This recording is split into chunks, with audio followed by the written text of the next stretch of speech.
Friends, నా పేరు సీతారామయ్య గుప్తా. నాకు ఒక కన్ను మెల్ల కన్ను వల్ల నాకు కనిపించదు. ఈరోజు ఒక జరిగిన సిచ్యువేషన్కి ఈ కళ్ళద్దాలు సరి చేసుకోవడంలో ఇది కూడా ఇరిగిపోయింది. అయితే మీ అందరితో కలవడం కారణం ఏంటంటే, నాకు ఒక కన్ను కనిపించదు పూర్తిగా.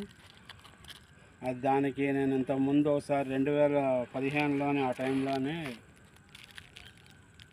మన విజయనగరంలోని ఒక హాస్పిటల్కి వెళ్ళడం జరిగింది. అందులో కూడా ఒక కన్ను కనిపించదని చెప్పేసి సర్టిఫికేట్ ఇచ్చారు.